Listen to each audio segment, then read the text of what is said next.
Hello everyone and welcome back. In today's video I want to show you how to make a teddy bear quilt. It is going to be a piecing teddy bear quilt, not an applique. An applique would be very nice and quick and easy, wouldn't it? So I'm going to show you two. One is made of scraps and one is made of combining colors that will show the teddy bear a lot more clearly. I've demonstrated the one with the scraps just to show you that you can use scraps, but in a way whereby you use the colors so that it actually shows off the teddy bear. Share with me down below if you think I achieved that today. So we're going to dive straight into the tutorial. Like and subscribe for more, hit that notification bell and give me a thumbs up and let me know what you thought of the whole process. What I would say is that if you do decide to buy the pattern, definitely follow the instructions to the T, exactly when it comes to actually cutting out the squares or the sizes. All right, so let's dive into it and get started straight away. I hope you enjoy. Let's go. All right, so what you're looking at here is the cuts. What I have done to make this more simplified, even for myself, is to lay everything out so that I can see all the cuts, and I've placed little numbers or the sizes on each of them. What I'm going to do next is to lay them out in the orientation that they're supposed to be, and I'm going to lay them on the table here so that you can see what it looks like. I will also add all of the sizes onto the cuts in the layout so that it doesn't get confusing. I do find that it's easier to do it that way. I have made a scrappy one first because when I'm trying out a pattern, I always make a scrappy project first and then I will move on to actually cutting the fabrics. But I'll show you the scrappy one a little bit later. But for now, let's lay it all out and you can see what I'm referring to.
Here is a clear layout of how the blocks will be formed. You can see that the teddy bear sort of picture is already coming through. This area here is the face. These are the ears, okay, and the sides, etc. Down here is the feet, and that's just like the tummy area. Now, what I want you to take notice of is that there's a lots of snowballing in this particular quilt pattern. So snowballing on the legs here as well. You can see, everything. You can see where the smaller square is on top of the larger square. They're all snowballs. And of course the pattern will give you the details of how to do that. You can see the air shape there on both sides. In the middle here, I have opted to use blue eyes for my teddy. Okay, And these here are also part of the eyes, these rectangles. And of course, I'll demonstrate that to you. So that is what the layout looks like. So I would advise you to start this way. So what I'm going to do now is to simply take each individual cut to start doing the snowballing.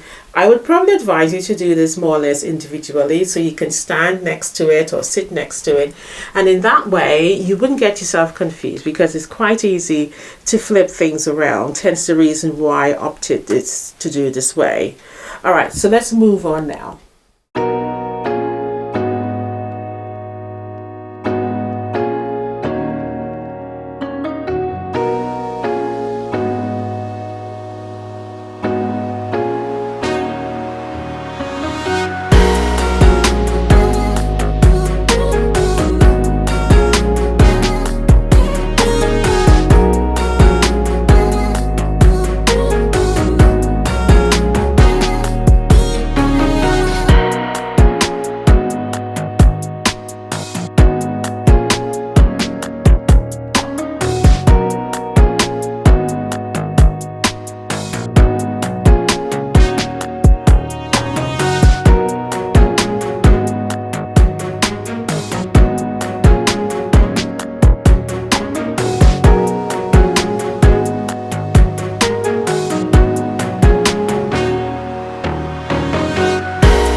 Could have overreacted and done anything, but the way that they wrote him in this, I think, is so strong, and it really shows us who Gamaliel is to his core of his character. And you sound like a Jesus follower. So he said, "You sound like a child," and then he said, "You sound like a Jesus follower."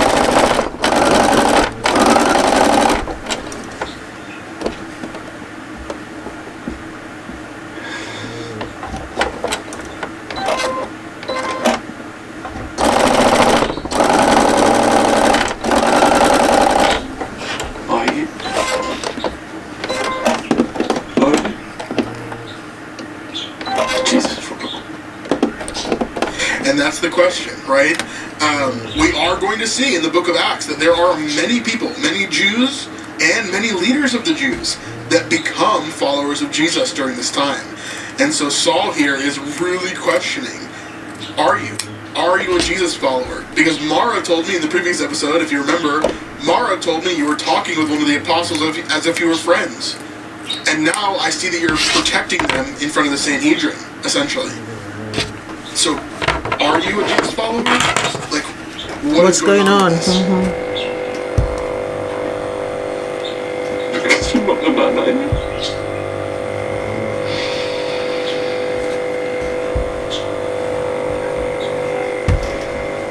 When did you become so fragile? Oof. When did you become so fragile? Yeah. When did you...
to what we should expect from the show, and that is that some people believe that Paul was a part of the Sanhedrin, some people believe that he was not. So if Paul is going to be in the Sanhedrin for this show, he's going to have to do it through some other means other than winning that vote against Ananias. Now, we always knew from the very beginning that Ananias was going to win that vote, because Ananias eventually becomes the high priest several years later from this point. So we do know that he's going to be an important character. We know that he's going to be part of the Sanhedrin. We know that he's going to become the high priest later on. So Paul could not have won that vote against him, right? But Paul could find some other way into the Sanhedrin, possibly taking someone else's spot or doing something else later on. We just don't know, right? But there are some people that would still believe that Paul was never part of the Sanhedrin. The only reason why we think that is because in one of the writings that we have from him, he wrote about having a vote within the religious leaders, essentially. And if he has a vote, most likely that means that he was part of the Sanhedrin, because they would vote on things and do different things like that. So, yeah, it's hard to say. So here is an update. So let's talk about the snowballing. So as you can see, all of them have been done now, and this is what it looks like. This is not snowball, obviously, but these two are joined together. So are these ones here, all the snowballs done there as well. These I've already joined, as well as those ones up there as well. Okay, so you can see that. So realistically, we're almost done here with just making the teddy bear. Now, the next thing we need to do is to join these together in the corner here. Okay, I wouldn't do the row just yet, but I just want to show you that these here needs to be joined together. Okay, but I will put the whole thing together and show you, like, I've done those up there, been joined, as I said. So these at the bottom needs to be joined. The next thing here is these 4 squares, I should say 8. You have 4 of each color here. And what we're going to do is make some half square triangles. Okay, so we're going to sew from point to point, draw the line, and then we cut it into half square triangles. So you're going to do 4 of these. Now these 2 blocks here is left to make up the balance of the face. So we still got to put the eyes and nose together, and I'm going to show you how to do that now. Alright, next, so we turn the half square triangles into flying pieces, and we have one of our medium colors here as well. Now the next thing you need to do is take one of your rectangles. These are all the same size, as well as the blue, and you're going to cut in half, and you're going to sew these 2 together and these 2 together. Then you're going to take your other balance of your squares. You're going to have a square of this medium and a square of the blue. Again, this is forming the face. You're going to cut in half and then cut into quarter square triangle and sew the unit together like so. Once all those components are done, all these here make up the actual face. I will show you then now how to build the teddy bear.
quilted teddy bear quilt. This quilt is absolutely gorgeous. Baby quilts are so beautiful, and this one suits it. Both these quilts measure at 30 by 34.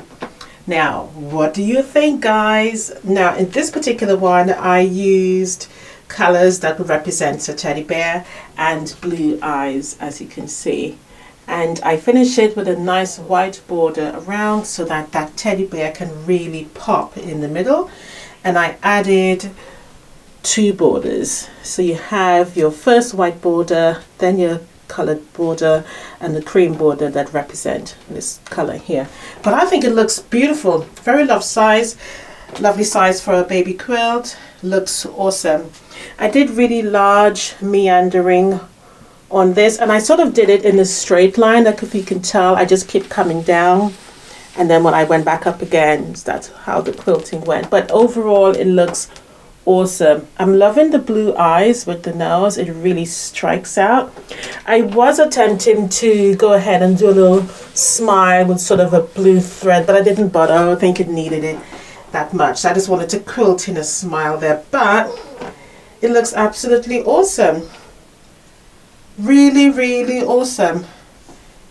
Love the blue floral. That really stands out and frames the whole thing really lovely.